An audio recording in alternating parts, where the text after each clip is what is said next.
setting the standard for young guys, that kind of stuff. Just how have you embraced that this fall as y'all get ready for the season and obviously kind of making up for the loss of Jalen too?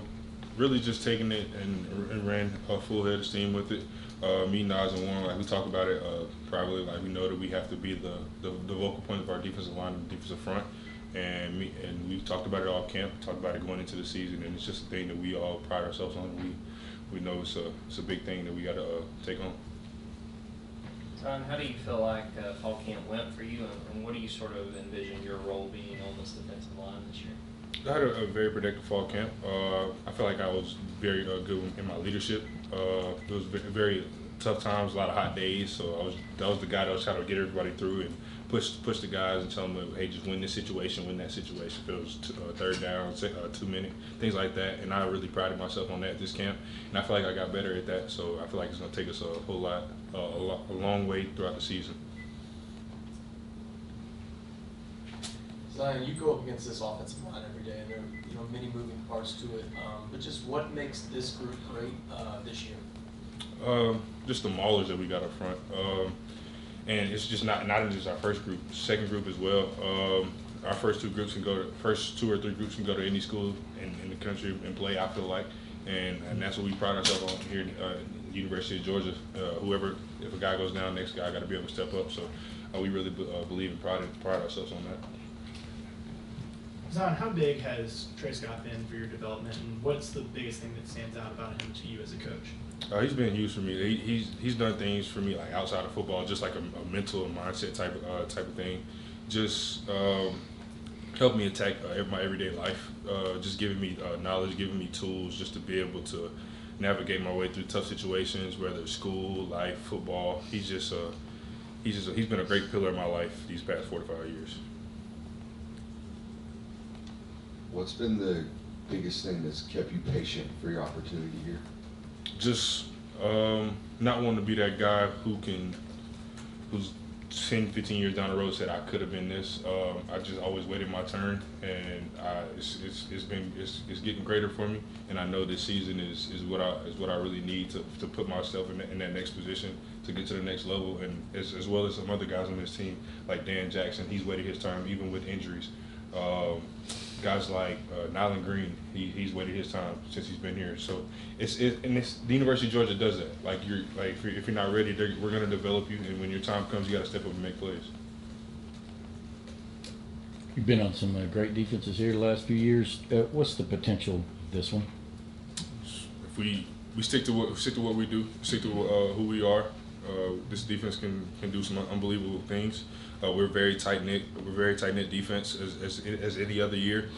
I just think that we're connected more than a lot of teams, like offensively and defensively. Not just speaking on defense, but I think our connection is really going to take us to where we want to be. Yeah, with all the adversity y'all faced in fall camp with the heat and tough situations, do you remember a specific time for you where you had to step up as a leader and either bring younger guys through it, help the older guys push through it? I mean, do you remember a specific instance from fall camp for you? Sure. I'll probably go back to our first scrimmage. That was probably one of the first hot days that we experienced. And not just on the defensive side of the ball, offensive side of the ball was kind of sluggish a little bit too. Like we got after each other in some situations, like defense won probably three third down, and offense probably won 2 minutes, something like that. And it was just being that vocal guy that guys can look up to and be like, okay, I hear you, and we really got to get better at this. So I feel like that was probably one of the earlier times that we've seen it.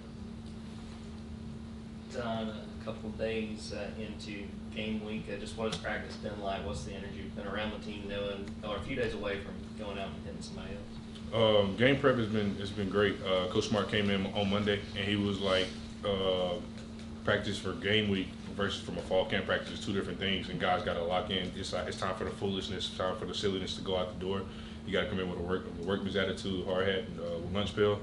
And I feel like guys have really clicked into that. We've had really two good solid days, and so we just got to finish the week out right, and then just go ahead, get ready for Saturday. You've been used to going up against Stetson the past 2 years, hearing his voice at the line of scrimmage and stuff like that. What have you seen from Carson in terms of just commanding the offense, his voice leading the offense, and just his pocket presence from your perspective as a D lineman?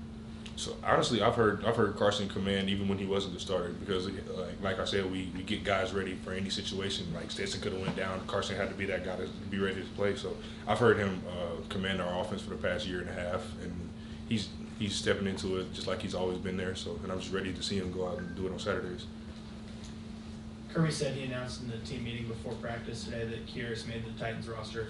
Yeah. What was the reaction like in there, and what do you think that says about Shoot. him? Man, the guys that've been here that have seen his time, we all clapped. Well, everybody in the room clapped just because they knew who Kyrus was. But the guys who have really been here and seen his progression over the time, like it's brought chills to my body, man. I'm grateful to hear that. Just the injuries and the touches that he didn't get here, I feel like he's gonna get it in the league, and like he just gotta take it by the horns and run with him.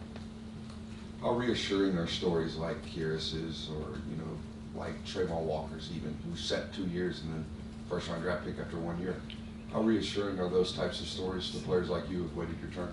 It's great, man. Honestly, and like to Trayvon, I was actually when he got drafted that night. I was there, so it was like a real okay. This could really happen. So and I told myself that, and I knew it was gonna take some time, and I feel like this year I just have to go make 100% of the plays that come to me and 100% of the plays that I'm supposed to make, and I feel like when that time comes, I'll have maximized everything and then just let the chips fall where they may.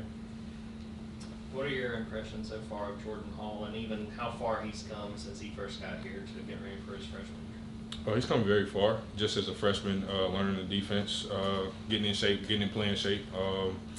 He's still got a far ways to go, as all freshmen do, but he's going to be a great player when he gets his defense all together. Yeah, as someone who knows what it's like to come in and learn how to play as a freshman and things like that, how difficult is that from a high school perspective, where you're probably the biggest guy on the field, oftentimes a lot of the best player on the field, and then you come here to a place like Georgia where you have Trayvon Walker, Jalen Carter, and now yourself, Michael Williams, etc. How difficult of a transition is that? It's very difficult because you go and you play against all the talent around your region, around your area, and then you might go play in an all-star game, and you going against similar guys. But when you get to college, like ones to the threes, everybody can go out and play. So it might be a guy who hasn't played in the game, but he'll get the best of you here and there. So and it brings the best out of you because you might not look at that guy as the guy who he might not be the best, but he's gonna give you everything he got.